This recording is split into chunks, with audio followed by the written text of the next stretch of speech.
Assalamualaikum warahmatullahi wabarakatuh. Hai, apa kabar guru hebat di seluruh Nusantara? Ketemu lagi bersama saya Yufrida Angri Yunita, calon guru penggerak angkatan keempat dari Kabupaten Blitar, Jawa Timur. Kali ini saya hadir dalam modul 1.4.A.10 dalam aksi nyata. Ngobrol ringan, sharing santai, berbagi pengalaman tentang penerapan budaya positif di lingkungan sekolah. Mari kita simak bersama dan semoga apa yang saya sampaikan dapat bermanfaat untuk kita dan untuk lingkungan sekolah kita bersama. Assalamualaikum warahmatullahi wabarakatuh. Waalaikumsalam. Selamat pagi Bapak Ibu semuanya. Bagaimana kabar Bapak Ibu? Alhamdulillah baik. Terima kasih. Alhamdulillah ya. Kita selalu diberikan kesehatan hingga kita dapat bertemu di ruang Google Meet dalam keadaan sehat walafiat, yakni dalam acara penerapan budaya positif di lingkungan sekolah yang akan disampaikan oleh rekan saya Ibu Yufrida Angri Yunita. Baik, sebelumnya Bapak Ibu, marilah kegiatan kita pagi ini kita mulai dengan bacaan bersamalah secara bersama-sama agar kegiatan kita hari ini dapat bermanfaat dan memberikan ilmu yang barokah bagi kita semua. Mari kita bersama-sama. Bismillahirrahmanirrahim. Kegiatan pagi ini kita bisa mulai, Baik Bapak Ibu, sebelumnya ya, ini meskipun Bapak Ibu sudah kenal semua, ini saya akan memperkenalkan ya penyaji materi ya, bisa didengar semua. Penyaji saja. Saya doakan teman-teman kita semua ini akan menjadi narasumber ini Bapak Ibu Hasil dan saya. Oke, baik, ini ada rekan saya Ibu Yufrida Angri Yunita dari PT SDG Karangmudura. Nah, di sini Yudana akan menyampaikan sebuah materi tentang budaya positif di lingkungan sekolah.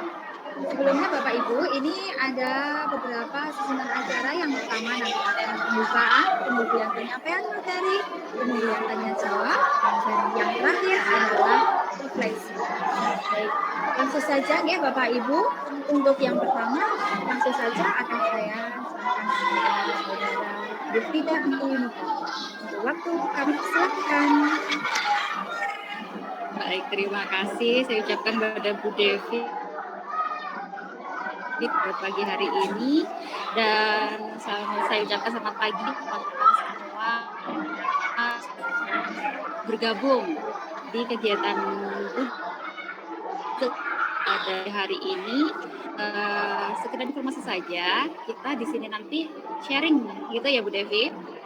Kita sharing, dan alhamdulillah di sini juga banyak teman dari calon guru penggerak juga angkatan 4, satu kelas juga alhamdulillah sudah ikut bergabung, dan nanti kita ngobrol menyatukan pemahaman gitu saja nggih. Dan barangkali dari teman-teman yang lain misal nanti ada pertanyaan, monggo langsung boleh ya. Sebelumnya perkenalkan, nama saya Yufrida Angri Yunita. Saya berdinas di UPT SD Karangmudura, Kecamatan Ponggok, Kabupaten Blitar. Di sini saya sebagai calon guru penggerak angkatan 4 ingin menyampaikan apa yang sudah kami dapatkan, apa yang sudah saya dapatkan pada pendidikan saya kurang lebih 2 bulan terakhir nih ya. Kurang lebih 2 bulan terakhir tentang budaya positif yang seharusnya kita laksanakan di lingkungan sekolah kita. Nah, sebelumnya izinkan saya untuk menampilkan presentasi saya pada pagi hari ini. Bentar, bisa siapkan PPT saya dulu. Maaf. Bentar.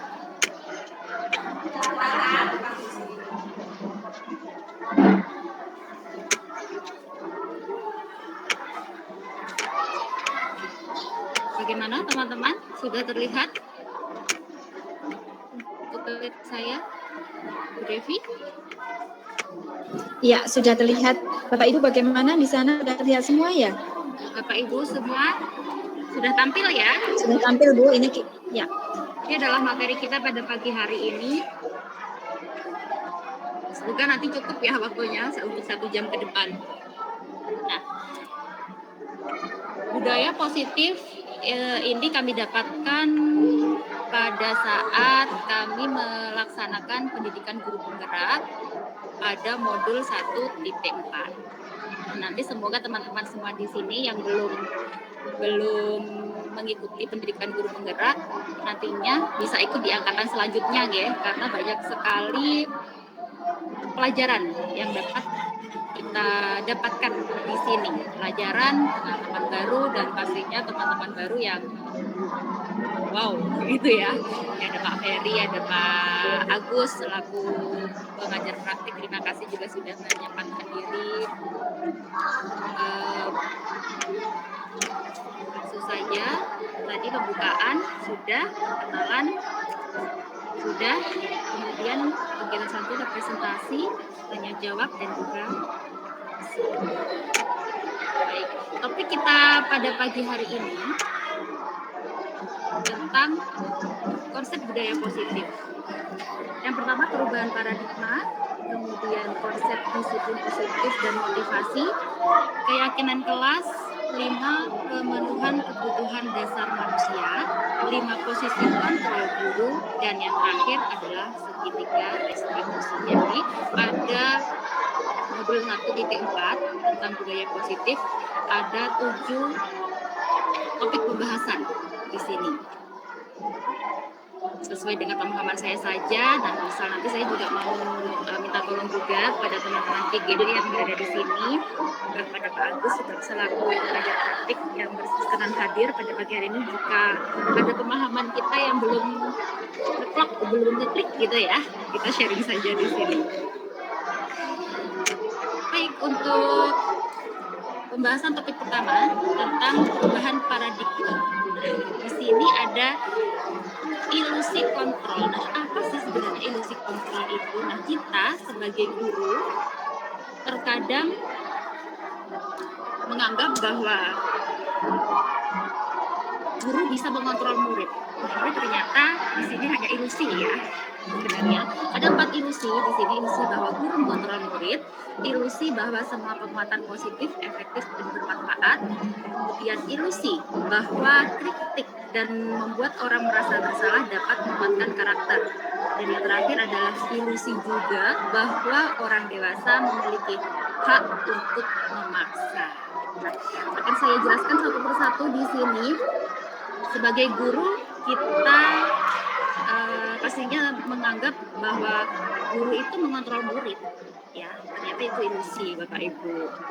Dan di sini pada dasarnya kita tidak dapat memaksa murid untuk berbuat sesuatu, jikalaupun murid tersebut memilih untuk tidak melakukannya. Nah, walaupun tampaknya kita sedang mengontrol perilaku murid tersebut, hal ini karena murid tersebut memang sedang mengizinkan kita, mengizinkan dirinya untuk dikontrol oleh kita. Jadi semacam ini ya, hanya semacam formalitas begitu ya. Dan saat itu bentuk kontrol guru menjadi kebutuhan dasar yang dipilih murid.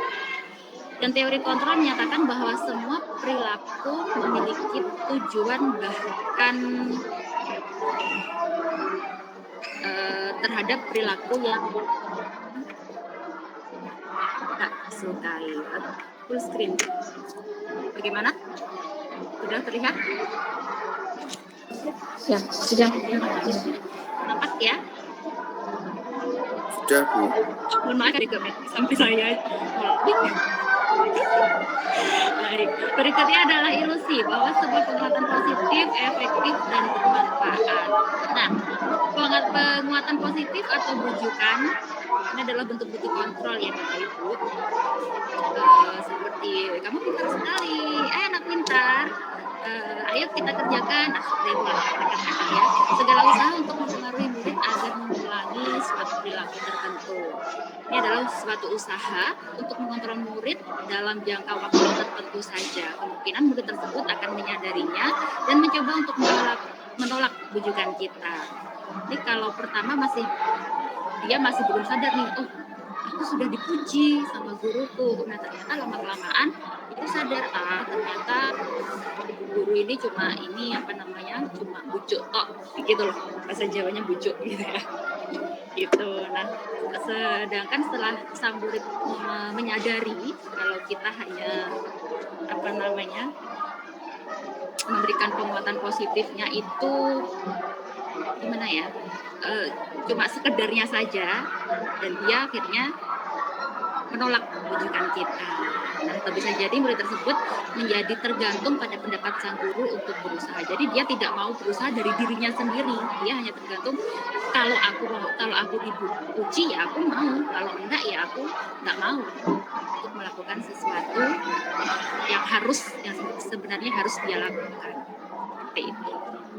Kemudian yang ketiga adalah ilusi bahwa kritik dan membuat orang merasa bersalah dapat menguatkan karakter. Di sini menggunakan kritik dan rasa bersalah untuk mengontrol murid menuju pada identitas gagal. Mereka belajar untuk merasa buruk tentang diri mereka. Mereka menggunakan dialog diri yang negatif. Kadangkala sulit juga bagi guru untuk mengidentifikasi bahwa mereka melakukan perilaku ini karena seringkali guru cukup menggunakan suara halus untuk menyampaikan pesan negatifnya. Dan yang terakhir adalah ilusi bahwa orang dewasa memiliki hak untuk memaksa. Nah, ini yang sering kali terjadi ya, bahwa kita orang dewasa itu mempunyai hak untuk memaksa anak-anak kita, entah anak-anak kita di rumah atau entah juga anak-anak kita ketika di sekolah. Itu sebenarnya tidak benar gitu. Itu hanya ilusi kita saja, karena mereka hanya akan melakukan apa yang kita suruh itu secara formalitas. Sebenarnya dalam hati mereka itu berontak gitu ya. Orang dewasa percaya bahwa mereka memiliki tanggung jawab untuk membuat murid-murid berbuat hal-hal tertentu. Apapun yang dilakukan dapat diterima selama ada sebuah kemajuan berdasarkan sebuah pengukuran kinerja. Nah, pada saat itu pula orang dewasa akan menyadari bahwa perilaku memaksa tidak akan efektif untuk jangka waktu panjang, dan sebuah hubungan permusuhan malah akan terbentuk. Nah, bagaimana seseorang bisa berubah dari paradigma itu tadi adalah stimulus respon ya? Bagaimana merubahnya menjadi pendekatan teori kontrol? Selanjutnya,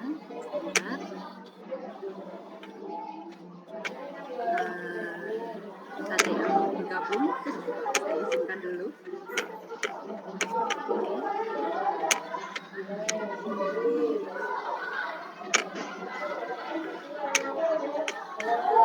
Ini ada yang bergabung lagi, Bunda, boleh dipantau.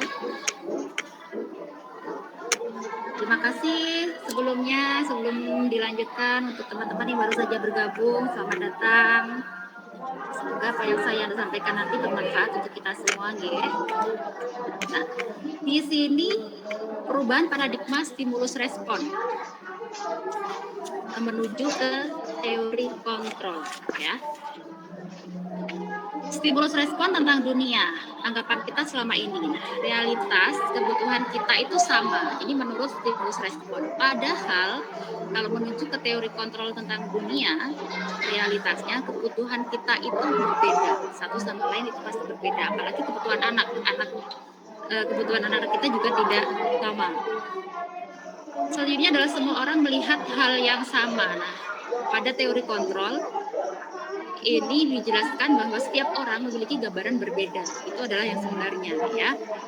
Kadang kita disajikan sebuah gambar. Gambar apa itu?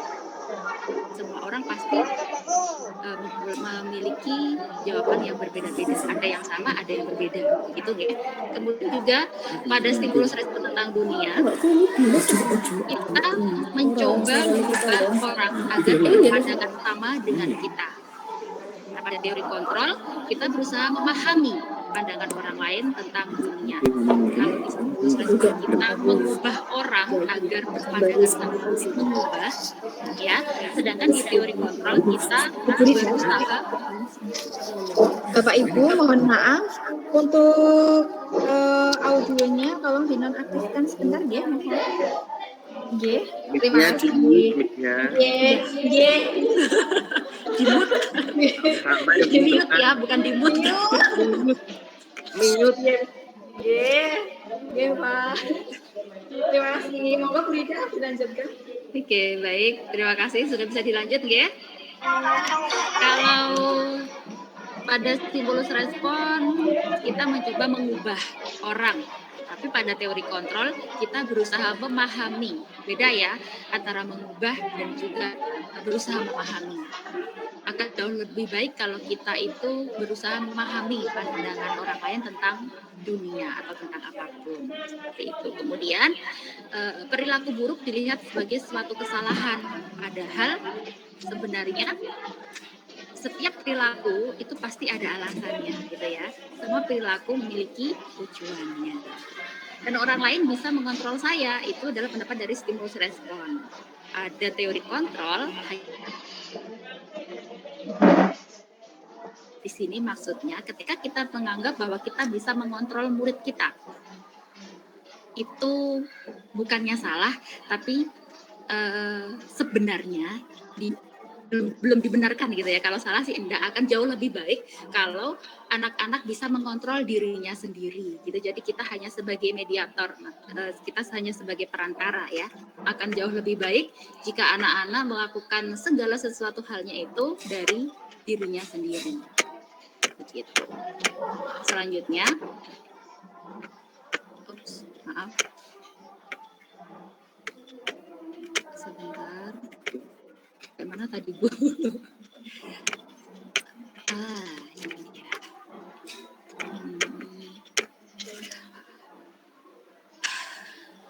Saya bisa mengontrol orang lain. Nah, pada dasarnya Anda tidak bisa mengontrol orang lain, tapi orang lain harus mengontrol dirinya sendiri. Itu tadi seperti yang masih hampir sama seperti yang di atas ya. Kemudian pemaksaan pada saat bujukan gagal. Pada teori kontrol, kolaborasi dan konsensus menciptakan pilihan-pilihan baru. Nah, kita akan jauh lebih baik untuk berkolaborasi daripada memaksa, seperti itu. Dan yang terakhir, model berpikir menang kalah pada teori kontrol diubah menjadi model berpikir menang-menang. Selanjutnya kita menuju ke disiplin. Nah, ini adalah konsep disiplin positif dan motivasi. Sampai di sini, ketika kita mendengar kata disiplin, apa yang terbayang di benak kita, Bapak Ibu?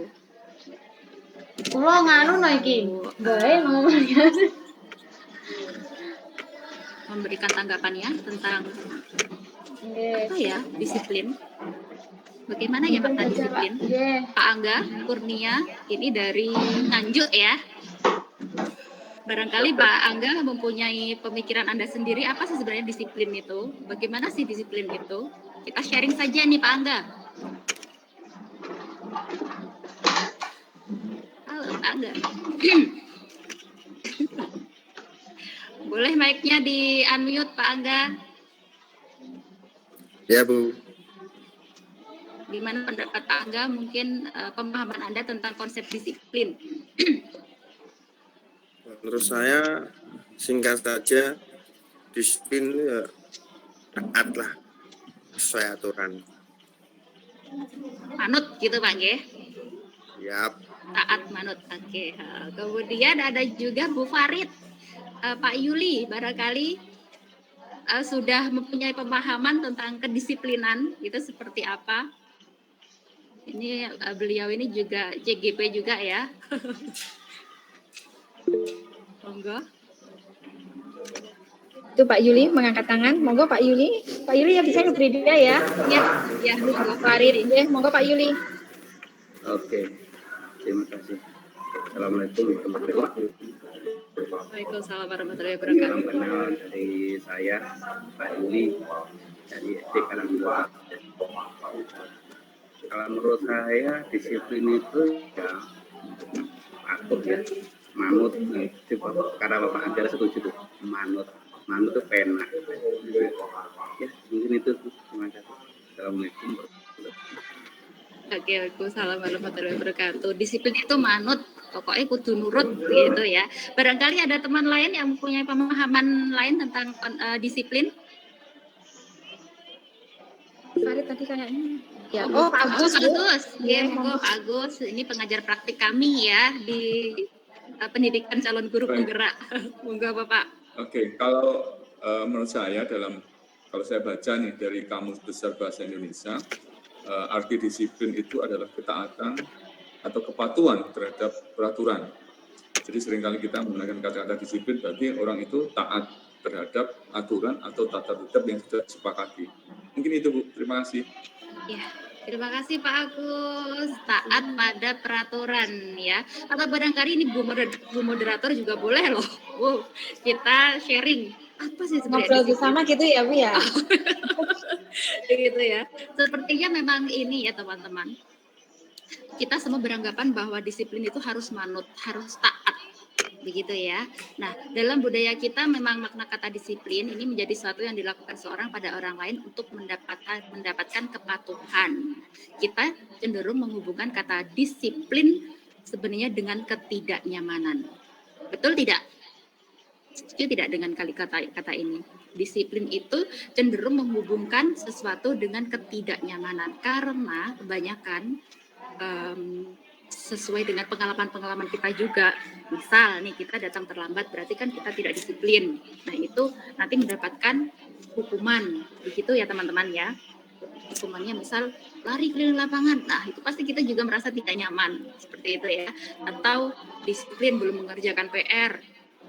Kita harus membersihkan kamar mandi. Nah itu pasti akan menimbulkan suatu ketidaknyamanan. Nah, Diana ini menyatakan bahwa arti dari kata disiplin ini berasal dari bahasa Latin disiplina, yang artinya belajar. Dan kata disiplin juga berasal dari akar kata yang sama dengan disipel atau murid atau pengikut.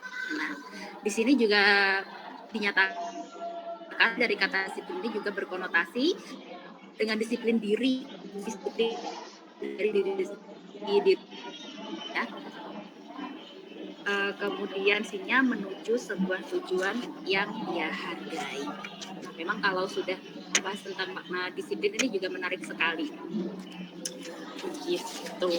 Barangkali ada teman-teman yang masih mau tentang makna disiplin sebelum kita menuju ke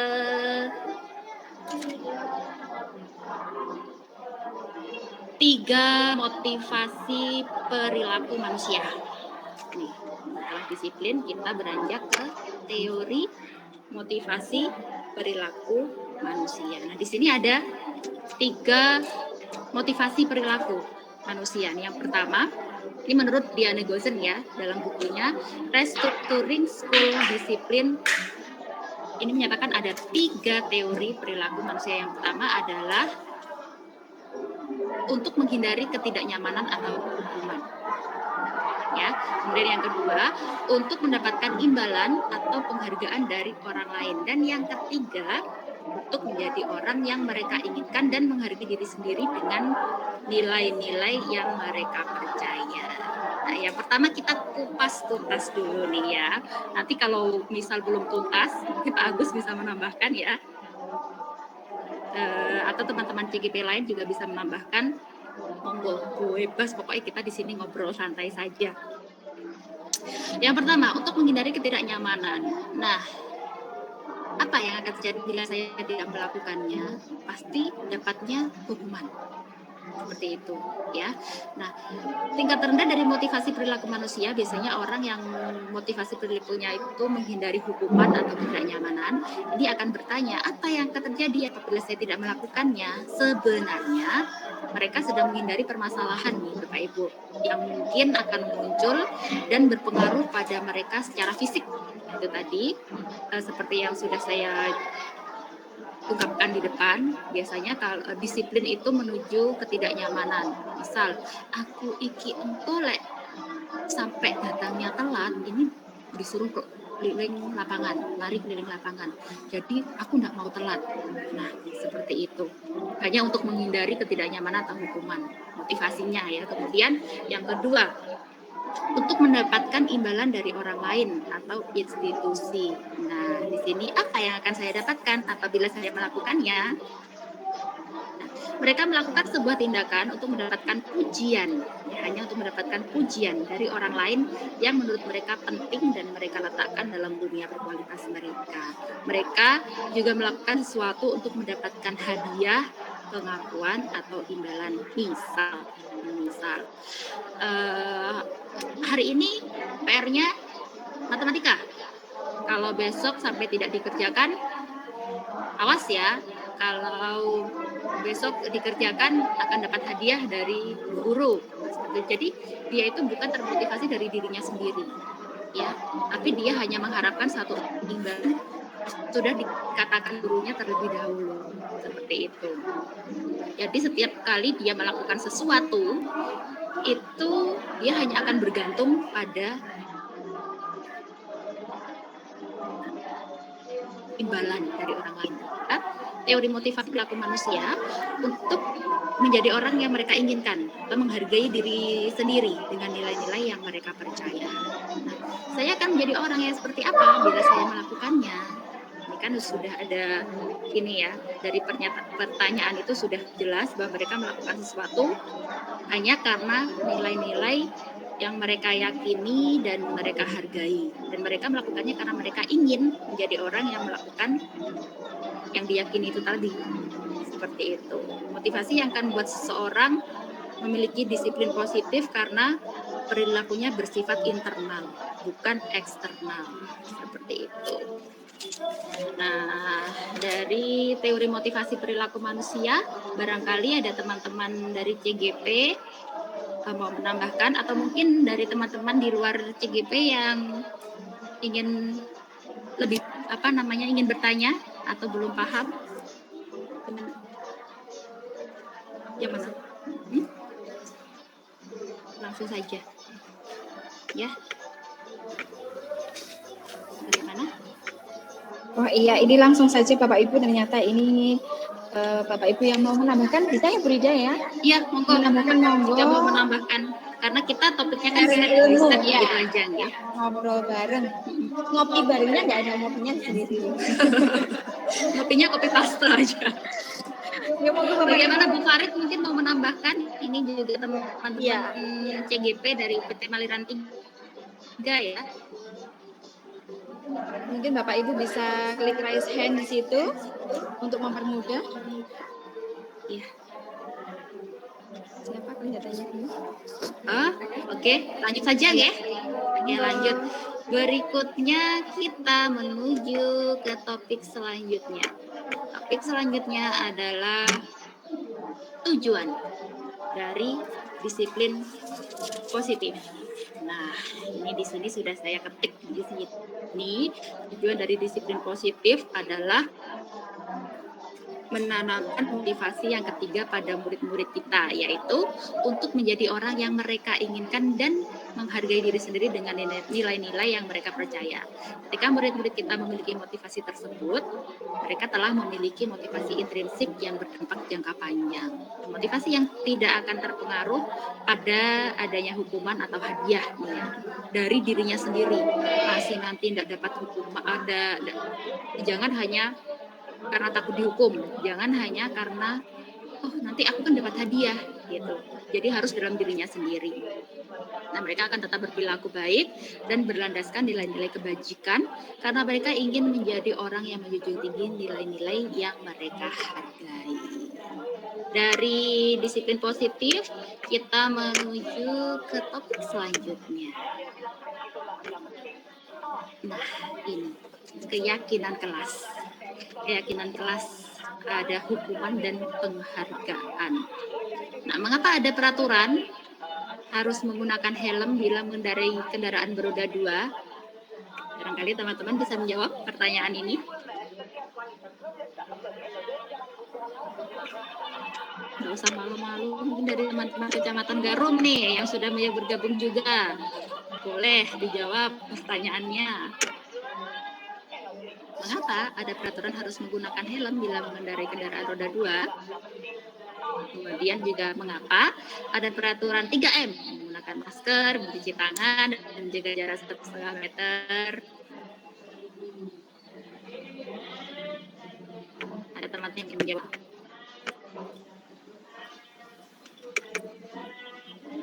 Halo? Bapak Ibu semuanya masih standby ya? Sepertinya masih. Tidak apa-apa, Nanti, ini tadi ini nanti ada rewardnya spesial dari Bu Yufida ini yang bisa menjawab. itu yang tidak boleh. Kita baru saja apa namanya mengupas tentang disiplin positif ya. Kita jangan sekali-sekali ternyata itu salah. Nah, ini sebenarnya adalah memancing Bapak Ibu semuanya ini sebenarnya. Gitu ya. Ya, nah itu salah satu ya Bu. Betul sekali. Nah, bagaimana Bu Devi? Menurut Anda, menurut jenengan, kenapa kita setiap kali berkendara harus menggunakan helm? Harus menggunakan. Oke, terima kasih. Ini bisa ya Bu ya. Boleh, lolos. Menurut saya ini mengapa kalau misalnya pribadi itu sebenarnya memakai helm itu adalah demi keselamatan kita sendiri. Jadi jauh ataupun dekat ada faktor kita melakukan keselamatan gitu. Begitu juga dengan yang 3M tadi. Ya, benar sekali Bu Devi. Untuk yang 3M ini karena peraturan nih ya, namanya peraturan itu pasti sudah ditentukan sebelumnya, tanpa kita ditanya dulu, tanpa kita diajak rembukan gitu ya maksudnya Bu Dev. Itu namanya peraturan. Nah, kalau keyakinan kelas ini mungkin masih asing ya, masih terdengar asing di telinga kita. Keyakinan kelas itu dibuat bersama Bapak Ibu. Kalau peraturan dibuat pemangku kepentingan yang harus dipatuhi. Nah, sedangkan keyakinan kelas ini dibuat bersama. Misal, kita kan punya kelas nih Bapak Ibu. Kita berkolaborasi dengan anak-anak, dengan murid-murid kita untuk membuat satu keyakinan kelas. Misal, ayo anak-anak kita buat keyakinan kelas. Jika kita terlambat masuk kelas, bagaimana hukumannya? Jadi kita diskusi suatu peraturan. Sebenarnya nanti jatuhnya juga tetap peraturan, tapi dibuat dengan bersama-sama. Bukan hanya gurunya saja yang menentukan. Itu ya, jadi bersama-sama dengan murid kita. Misal besok ada yang melanggar, di situ sudah tertulis. Nah, ini adalah keyakinan kelas yang sudah kita buat sendiri ya anak-anak. Jadi kita juga harus tetap mematuhinya sendiri. Kita juga harus melaksanakan konsekuensinya.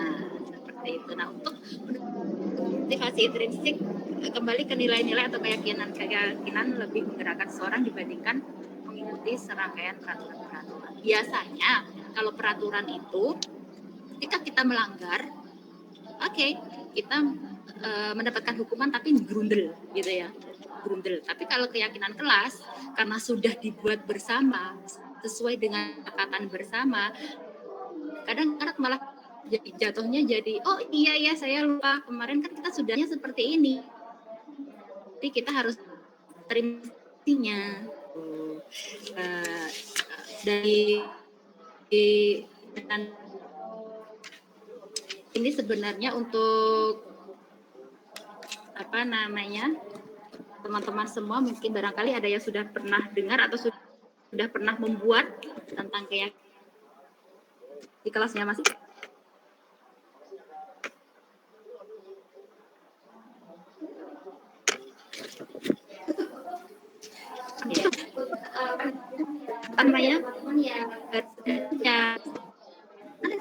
Atau membentuk suatu keyakinan kelas. Nah, di sini keyakinan kelas bersifat lebih abstrak ya daripada peraturan yang lebih konkret. Kelas juga bukan pernyataan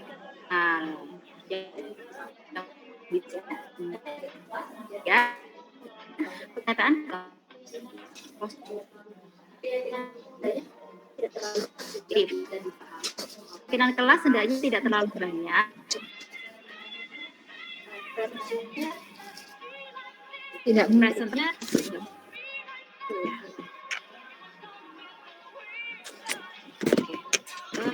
ini 8 atau bentukan keyakinan kelas.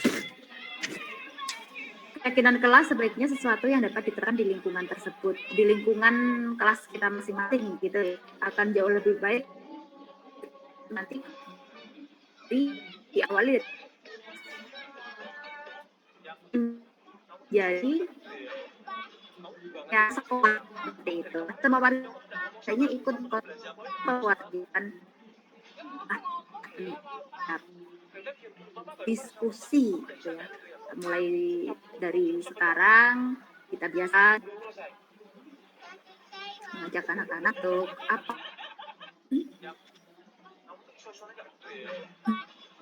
ya, kita terbawa sampai lingkungan masyarakat, jadi tidak senang, jadi tidak otoriter gitu ya. Bersedia meninjau kembali keyakinan kelas dari waktu ke waktu. Keyakinan kelas ini juga harus ditinjau, harus dikaji ulang. Mungkin seminggu sekali diganti atau bagaimana, seperti itu. Tetap diadakan musyawarah seluruh warga kelas. Ini bisa kita terapkan ya di lingkungan kelas Bapak Ibu masing-masing. Baik, selanjutnya ini ada contoh mana yang merupakan keyakinan kelas dan nah, ini ada contoh ya. Ada kesepakatan kelas datang tepat waktu, mengucapkan salam, jaga kebersihan sekolah, berdoa sebelum dan sesudah kegiatan, aktif dalam pembelajaran, kemudian harus tertib sebelum masuk kelas. Seperti itu. Kemudian ada lagi, kami guru dan kami murid semangat belajar dan kami murid yang peduli dengan teman-teman. Ini adalah contoh dari kesepakatan kelas atau keyakinan kelas yang dibuat bersama. Selanjutnya adalah kegiatan penerapan keyakinan kelas tabel T, Y. Di sini bisa Bapak Ibu perhatikan. Ya, tentang tabel T dan juga tabel Y. Ada terdengar, terlihat, berperilaku, kemudian ada hormat, ada bekerja, ada diterima dan dimiliki. Nah, untuk ini bahwa sangat penting untuk menghormati semua orang dan barang milik orang lain, saling menghargai. Tentang bekerja, kami meyakini bahwa sangat penting untuk mengerjakan segala pekerjaan atau mengikuti kegiatan yang telah ditugaskan. Jadi ini kembali ke diri anak murid masing-masing ya. Diterima dan dimiliki. Kami meyakini bahwa sangat penting untuk merasa diterima pada suatu kelompok dan saling peduli satu dengan lain. Jadi kebutuhan ini ya jatuhnya ke kebutuhan individu anak-anak juga. Saling menghormati, tiro, kemudian itu tadi disiplin ke arah positif, melaksanakan tugas, mengerjakan segala pekerjaan sesuai dengan yang sudah diberikan, tapi dari dirinya sendiri. Kemudian dan kebutuhan diterima dan dimiliki. Seperti itu. Nah, di sini ada lagi tentang peraturan dan ada keyakinan kelas atau tindakan yang dituju. Misal, ini ada selalu kembalikan buku ke tempatnya, dilarang mengganggu orang lain, hadir di sekolah 15 menit sebelum pembelajaran dimulai, dilarang melakukan kekerasan, dilarang menggunakan narkoba, pergantian atau menunggu giliran, gunakan masker, jangan berlari di kelas atau koridor. Nah, keyakinan atau nilai kebajikan mana nih yang akan dituju?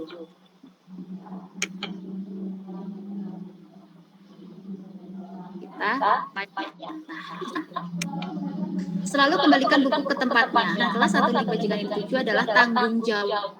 Ya, ketika kita mengambil buku, kembalikan ke tempatnya ini adalah suatu bentuk tanggung jawab. Kemudian yang kedua, dilarang mengganggu orang lain. keyakinan kelas atau nilai kebajikan yang dituju adalah menghormati orang lain dan diri sendiri. Jadi ketika kita mengganggu orang lain berarti kita tidak menghormati diri kita sendiri, gitu ya. Jadi dilarang mengganggu orang lain. Kemudian hadir di sekolah 15 menit sebelum pembelajaran dimulai. Nilai kebajikan yang dituju, menghormati orang lain, komitmen pada tujuan. Dilarang melakukan kekerasan. Nah, ini nilai kebajikannya adalah keselamatan, ya, dan juga sama menghormati orang lain juga. Kemudian adalah dilarang menggunakan narkoba. Nilai kebajikan yang dituju adalah nilai kesehatan, karena memang narkoba itu tidak baik untuk kesehatan. Dan kemudian bergantian atau menunggu giliran. Ini nilai kebajikan yang dituju, hormati orang lain dan juga kesabaran, antri menunggu giliran, sabar gitu. Gunakan masker. Keyakinan kelas atau nilai kebajikan yang dituju adalah kesehatan dan keselamatan. Dan yang terakhir ada peraturan yang dibuat atau kesepakatan kelas yang dibuat, jangan berlari di kelas atau di koridor. Nah, ini tujuan kebajikannya adalah keselamatan dan juga keamanan. Bisa juga ketertiban ya, agar tidak berisik juga, tidak mengganggu orang lain. Ini adalah contoh bentuk dari keyakinan kelas yang sebenarnya juga mengarahnya tetap ke peraturan. Tapi bedanya itu tadi, kalau peraturan itu dibuat oleh pemangku kepentingan, kita harus nurut aja. Kita nggak diajak ngobrol dulu, nggak diajak diskusi dulu, tiba-tiba sudah ada aja peraturan gitu ya. Tapi kalau keyakinan kelas itu kita buat sama-sama yuk gitu. Nanti konsekuensinya apa jika kita enggak gitu. Jadi anak-anak dibiasakan selalu berkolaborasi dan juga berdiskusi ya tentang apapun. Nah, ini dihukum oleh penghargaan. Ini contohnya nih. Ini pengaruh jangka dan jangka panjang. Penghargaan menghukum, penghargaan mengurangi ketepatan, atau penghargaan tidak. Ya, masuk. Masuk. Ya, lanjut.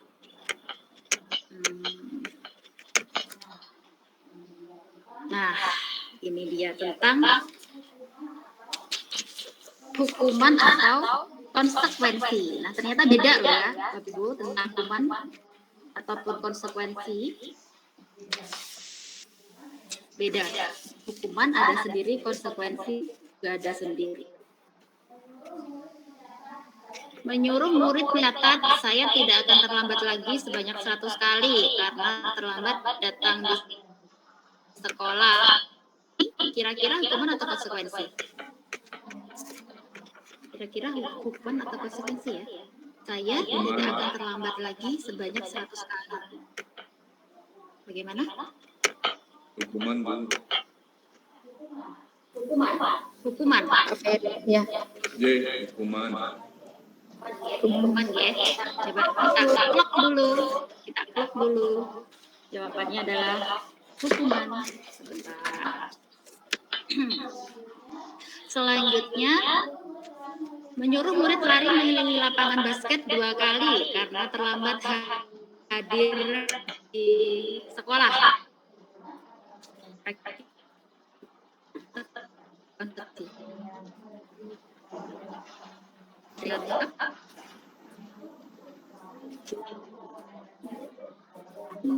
Itu saya ingat kalau hukuman itu lebih sifat menyakiti ya.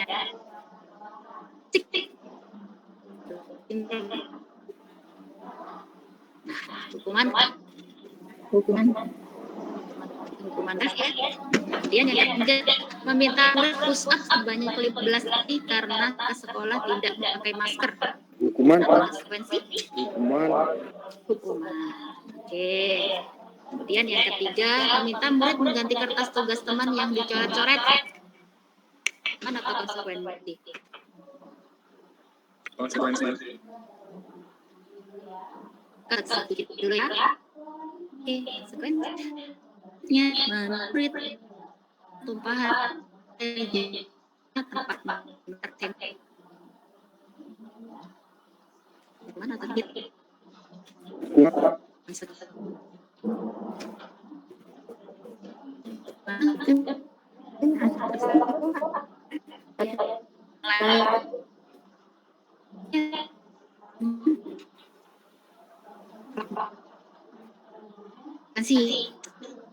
lanjut. Bang, tidak sekali tepatnya pernah masih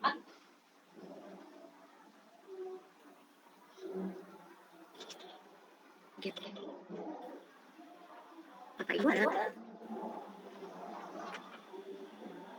itu seharian di sekolah karena sepatunya tidak berwarna hitam. Oke, saya sapa dulu. Dev, ya, ada Bu Yusita baru masuk. Iya, selamat bergabung Bu Yusita ini. Selamat berjumpa ya, langsung aja ya. Alhamdulillah. Oke, Bu Yusita baru masuk. Langsung saja deh Bu Yusita. Selamat menyimak. Ini kita studi tentang hukuman dan konsekuensi ya Bu. Nah, kalau tadi nyampe di meminta murid tidak mengenakan sepatu seharian di sekolah karena sepatunya tidak berwarna hitam, ini kira-kira hukuman atau konsekuensi? Bagaimana Bu Dev? Barangkali Hukuman. Agus? Hukuman. Iya. Hukuman. Coba kita kunci di hukuman. Dan terakhir, menyuruh murid lari mengelilingi lapangan basket sebanyak 2 kali karena terlambat ikut pemanasan saat pelajaran PJOK. Hukuman atau konsekuensi?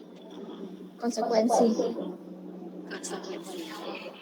Nah, sudah kita dapat jawaban, kita kunci. Sekarang kita menuju ke slide selanjutnya. Di sini saya sudah menuliskan jawabannya tentang saya tidak kunci sebanyak 100 kali karena terlambat datang di sekolah. Ini menyuruh murid mencatat. Ini adalah bentuk hukuman. Kenapa hukuman? Karena dia pasti akan timbul rasa juga. Banyak 100 kali. Satu kalimat saya tidak akan terlambat lagi. Itu ya. Kemudian dia mengelilingi lapangan basket 2 kali karena terlambat hadir di sekolah. Ini juga adalah bentuk fisik hukuman. Selanjutnya meminta murid push up sebanyak 15 kali karena ke sekolah adalah hukuman karena juga fisik ya. Selanjutnya meminta ganti teman bicara ini adalah konsekuensi. Karena sudah temannya ya mengganti dalam konsekuensi. Kemudian meminta murid membersihkan tumpahan airnya tertol, ini juga konsekuensi.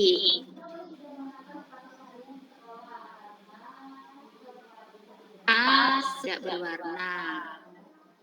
Ini adalah bentuk hukuman, fisik juga, ada rasa malu juga, seperti itu ya. Kemudian menyuruh lari mengelilingi lapangan basket sebanyak 2 kali. Karena terlambat padahal dia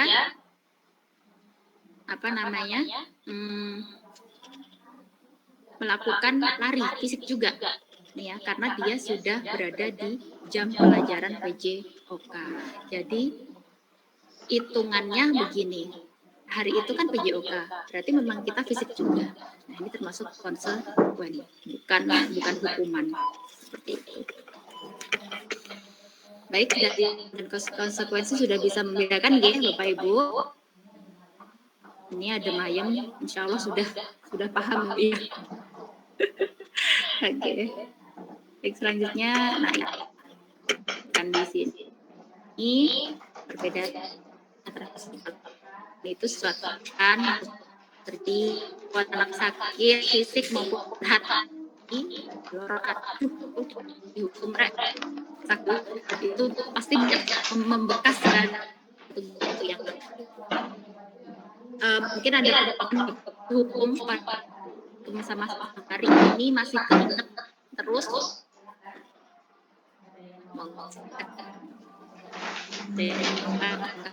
dulu pernah diterima ya tongkotnya dipakai jutek ingat kemudian habis karena kemudian dalam arti sendiri ini ada konsep ya kalau hutan tahan marah bersalah dengan rasa kalau kondisi terjadi untuk beda hukuman juga lebih lulus depan kan menyesuaikan konsep diri karena belajar di peraturan kehibatan atau aslikan perbedaan hukuman dan konsekuensi barangkali ada yang ingin tanyakan ragu atau barangkali ingin menambahkan. Oke, cukup.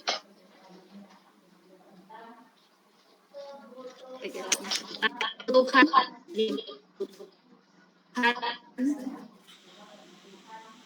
dasar dan kita sebagai manusia ini ada belongings, power, fun, freedom, and ada senang, cinta, sayang, bebas Tuhan bertahan bisa saya itu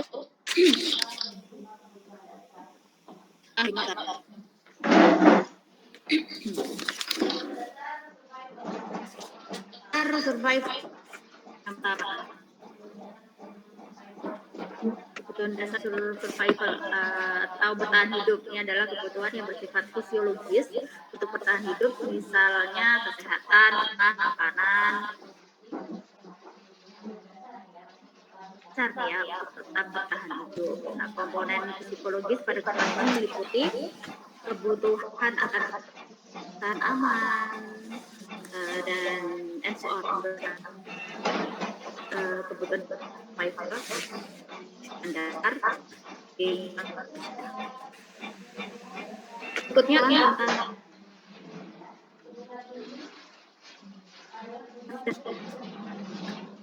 kebutuhan untuk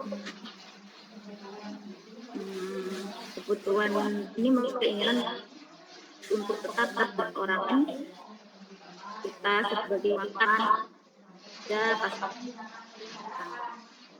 tangklis juga kelompok kita itu masakan itu kan orang akui kalau saya itu mampu itu bisa. Nah, ini berhubungan mencapai sesuatu menjadi kompeten dan diakui atas prestasi betul-betul katanya menjadi dianggap bisa membuat perbedaan kompeten itu dari selanjutnya kebutuhan terbagi kebutuhan akan pilihan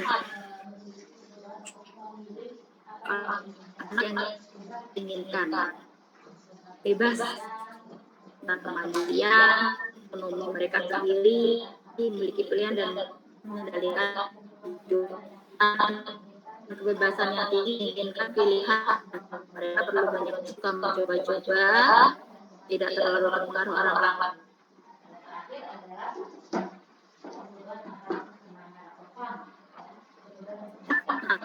untuk merasa Kebutuhan akan kesenangan adalah kebutuhan untuk mencari kesenangan, bermain dan tertawa. Pokoknya happy aja namanya anak-anak ya.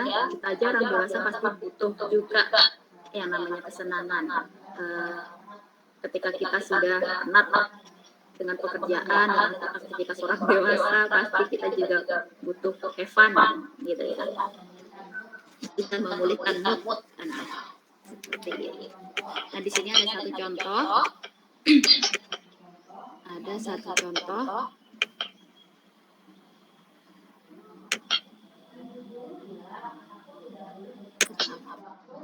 Guru bilang, aku tidak boleh duduk sewaktu mengerjakan tugas. Katanya, tidak ada suara padahal aku suka dan senang menyanyi. Nah, ini contoh dari apa kira-kira? Contoh dari kebutuhan apa kira-kira seperti itu? Kan? Kebebasan, kesenangan, lebih cenderung kemana? Senang. Udah. Bagaimana?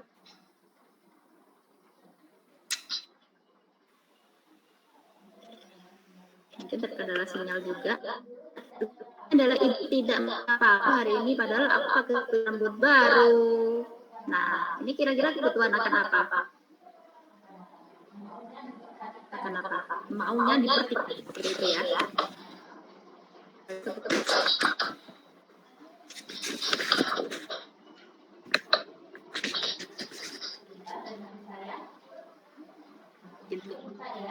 Itu bisa ya. Kemudian ya,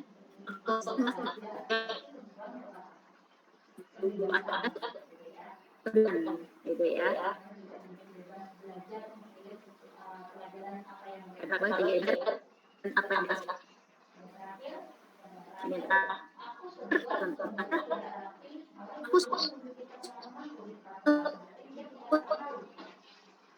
aku punya kesamping. Ini tujuan tentang apa? Nah, dan kasih sayang.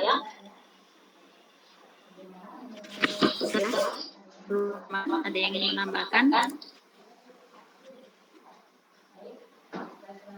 Baik, slide selanjutnya karena kita juga durasi ya. Sudah jam 10, tadi kita lewat 5 menit. Nanti kita berakhir di 10 lebih 5 menit gitu ya. Nah, ini ada posisi kontrol.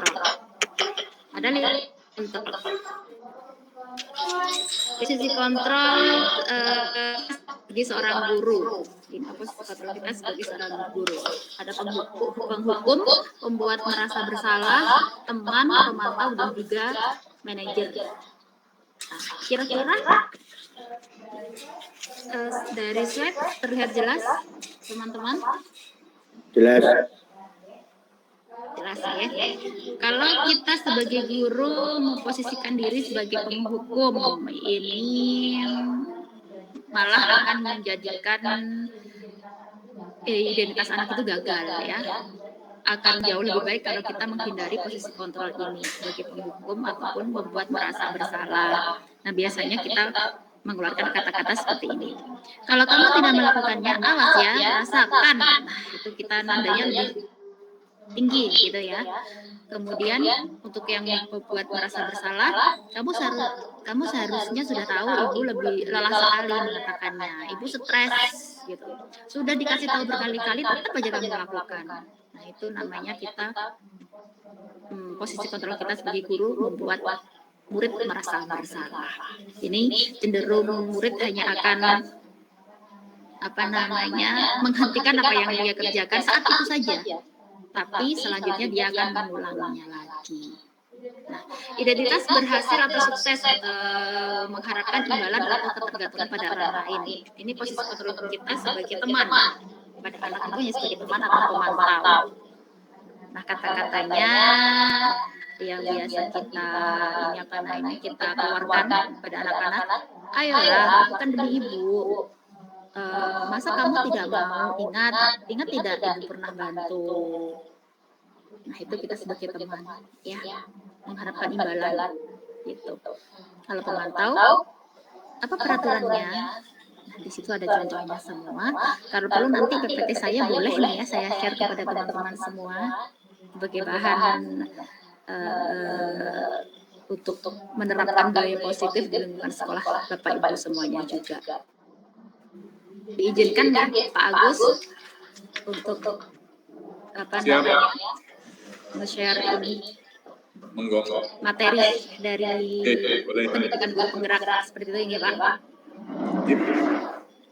Nah, dan posisi kontrol yang paling baik itu adalah sebagai manajer karena bisa menghargai diri sendiri. Anak lebih cenderung melakukan apa yang dia ingin lakukan itu dari diri sendiri, bukan dari orang lain, gitu ya. Sudah dari internal bukan eksternal, dan itu biasanya akan jauh lebih melekat sampai nanti mereka dewasa seperti itu. Barangkali teman-teman ada yang mau mempraktikkan, ada suara kalimat posisi kontrol. Kalau sebagai penghukum itu bagaimana, membuat orang lain merasa bersalah itu bagaimana, sebagai teman atau pemantau juga manajer itu bagaimana. Ada teman-teman yang mau mencobanya?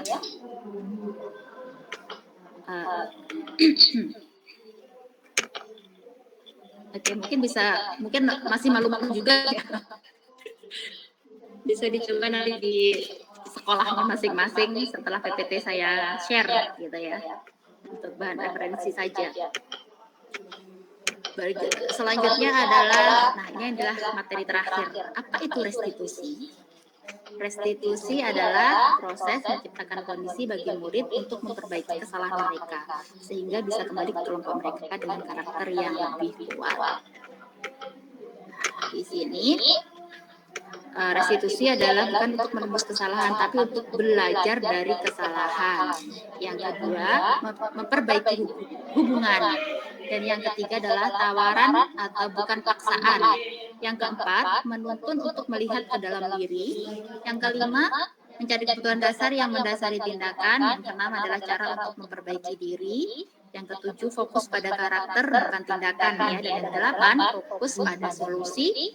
Terakhir adalah mengembalikan murid yang berbuat salah pada kelompoknya.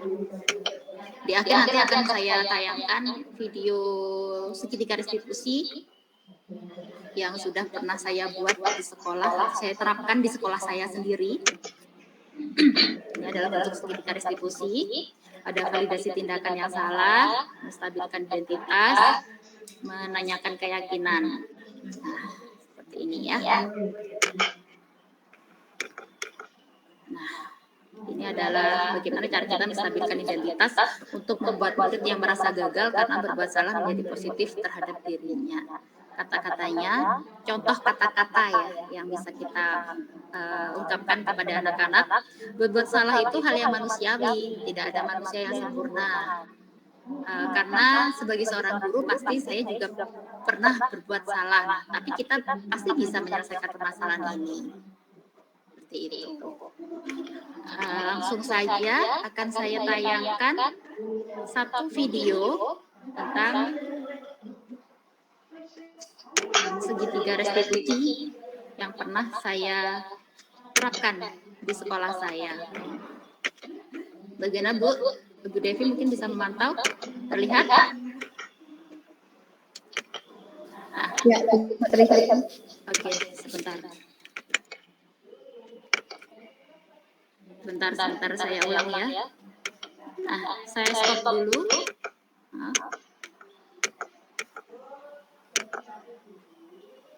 Bentar. Nah, saya stop dulu. Ini adalah kasus yang pernah terjadi di sekolah saya, berawal dari keinginan anak-anak memberikan surprise atau kejutan ucapan selamat Hari Guru. Hari itu tepatnya pada tanggal 25 November adalah peringatan Hari Guru Nasional. Umum semua guru di sekolah kami mengikuti Zoom kegiatan upacara dalam rangka peringatan Hari Guru.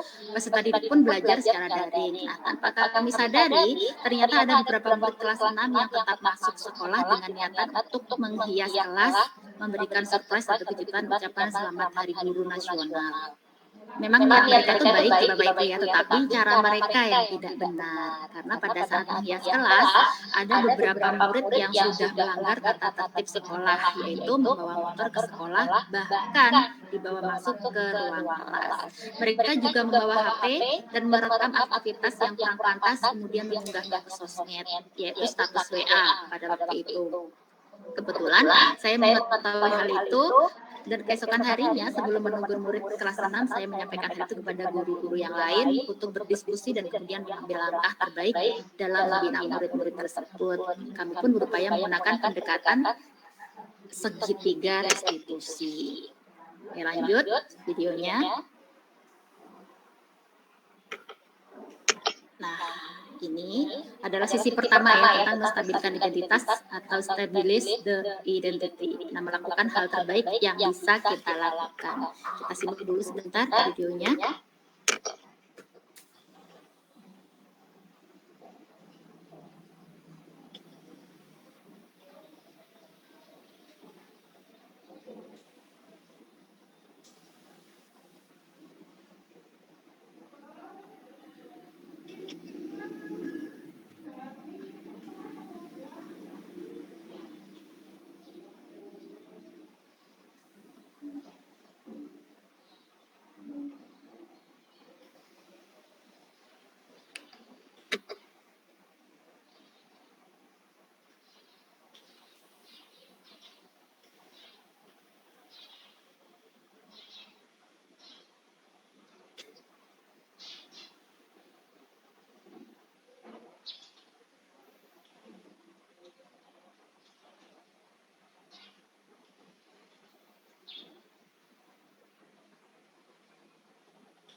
Nah, berikutnya adalah sisi kedua. Sisi kedua ini adalah validasi tindakan yang salah atau validate the misbehave.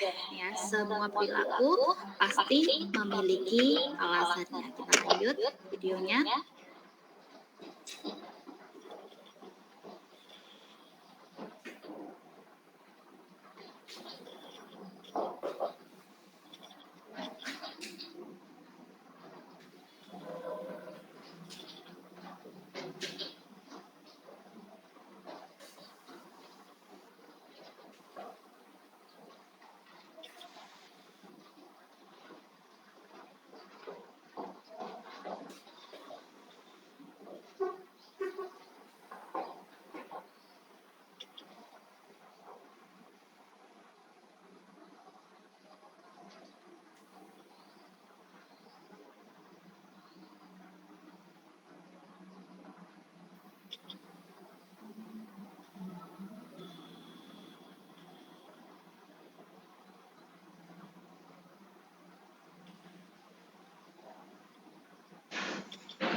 berikutnya adalah sisi ketiga dari segitiga restitusi. Ini nyatakan keyakinan atau motivasi internal. Ya.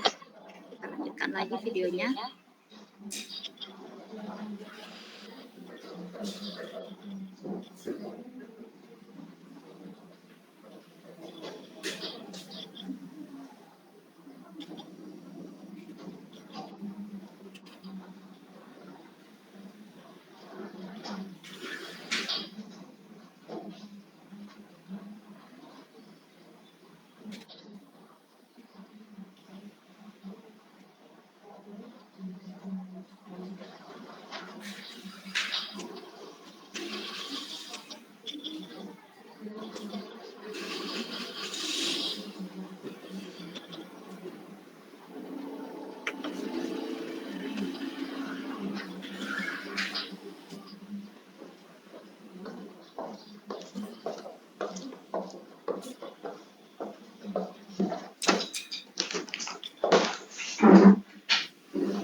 Apa tuh?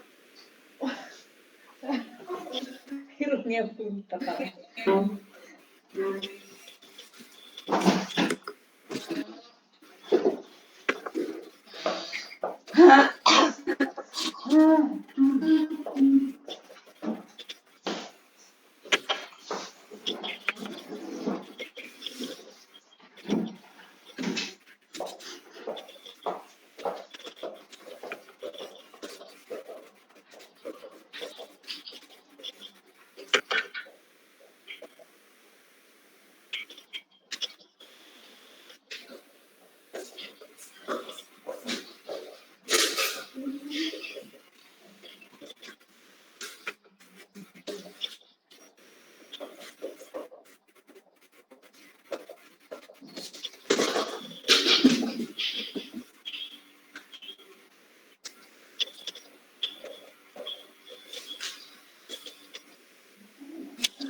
Nah, yang tadi video tentang restitusi ya, yang sudah saya terapkan di sekolah saya sendiri. Nah, dan sepertinya 7 materi tentang budaya positif sudah saya berikan untuk teman-teman semua.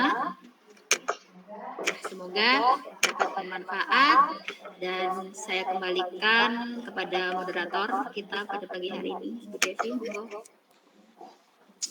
Baik, terima kasih Bu Yufiza. Boleh ya Bapak Ibu kita beri aplaus buat Ibu Yufiza. Kita beri aplaus secara baik.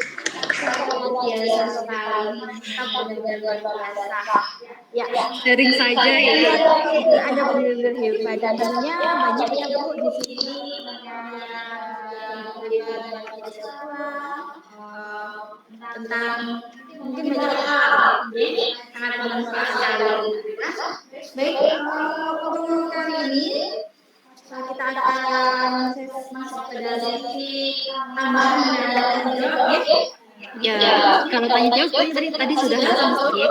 Mungkin Ada tambahan secara mantapkan saja. ya Refleksi gitu ya. ya langsung saja refleksi mungkin apa saja unek dari Bapak Ibu boleh diutarakan kepada Ibu Yufrida, kita sharing gitu. Monggo Bapak Ibu bisa raise hand di situ nggih. Ada ini UPT Karangrejo 5.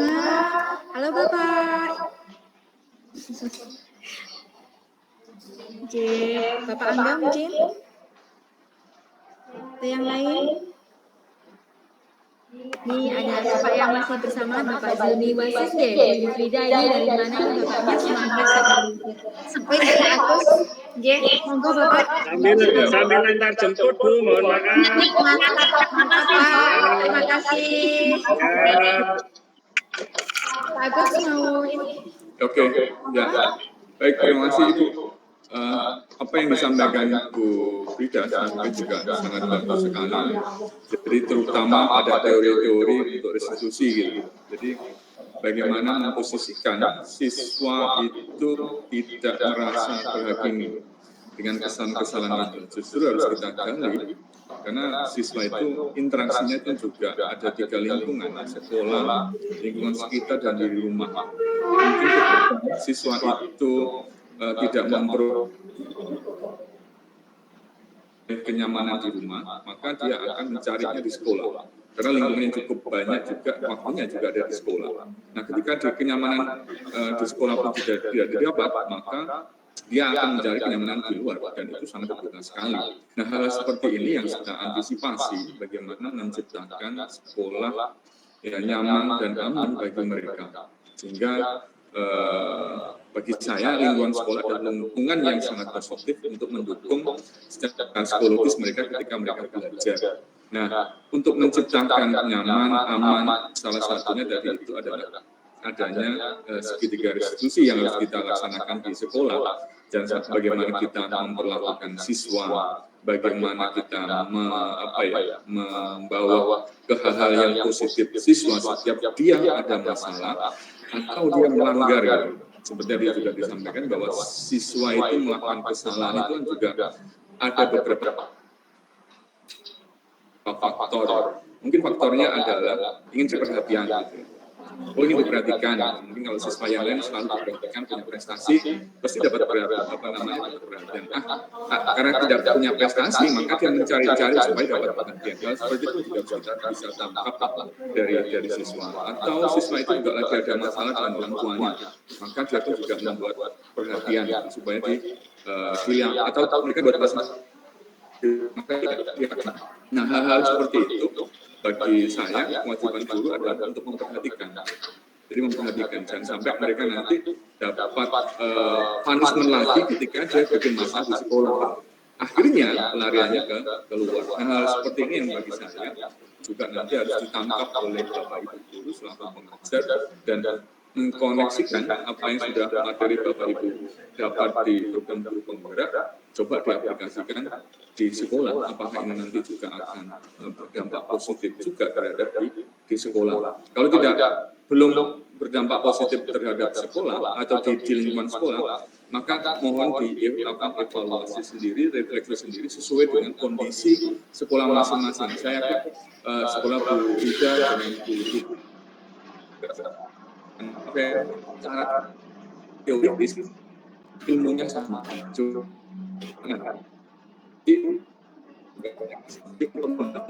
Ada pengomong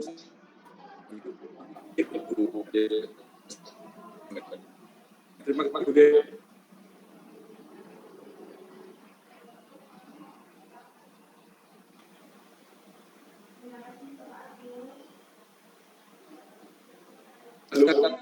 Sinyalnya enggak.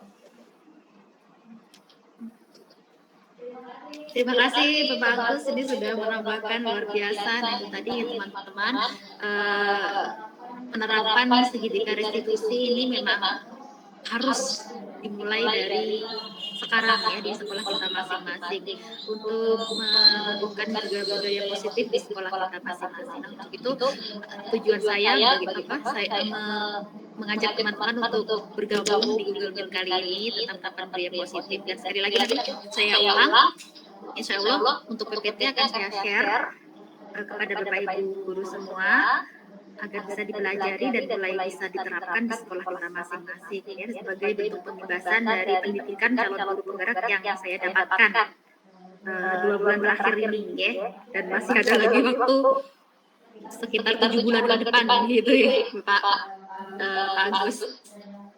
Yang insya Allah pasti semua ilmu yang saya dapatkan di pendidikan guru penggerak tetap akan saya share kepada teman-teman semuanya. Gitu. Devi, monggo. Baik, terima kasih buat Bapak Agus dan Bapak Ibu semuanya. Ini apakah ada buka lagi apa sudah cukup? Sepertinya ucapan terima kasih saja dulu ya saya kepada teman-teman semua yang bergabung hadir di Google Meet saya kali ini, dan insya Allah di lain kesempatan kita bisa tetap buka live gitu ya. Seperti itu aja. Baik, bisa kita tutup tadi. Baik Bapak Ibu, ngobrol sharing bersama kita tadi bersama kita. Ya, nampaknya sudah selesai ya. Terima kasih atas kehadiran Bapak Ibu semuanya, dan semoga Bapak Ibu diberikan kesehatan selalu. Selamat melanjutkan aktivitas di sekolah apa di mana saja. Bapak Guru Wasis itu jangan lupa mengucapkan terima kasih untuk Bapak Agus dan semuanya. Oh ya, Bu Devi sebentar. Kita foto dulu ya. Bagaimana kalau teman-teman meng-on-kan kameranya untuk foto dokumentasi? Pak Angga nih, hebat nih. Pak Angga dari Nganjuk ini, Pak Agus. Oh, ini Pak Angga dari Nganjuk. Kuliah. Pak Wasis ini. Dan Bapak Ibu yang bermasker itu boleh. Nah, dapat dulu sama Bu Reza Ratna. Ini kebanyakan di sini ngopi bareng di sini. Kebanyakan teman-teman berulang juga Pak Agus. Oh iya. Monggo. Ada yang boleh bantu print script? Atau saya Bu Yuvita bisa bantu print script? Pak Wasis Bu mau menyampaikan sesuatu? Monggo Pak Wasis barangkali ingin menyampaikan sesuatu. Monggo Bapak. Masih di Kameranya masih mute Bapak. audionya ini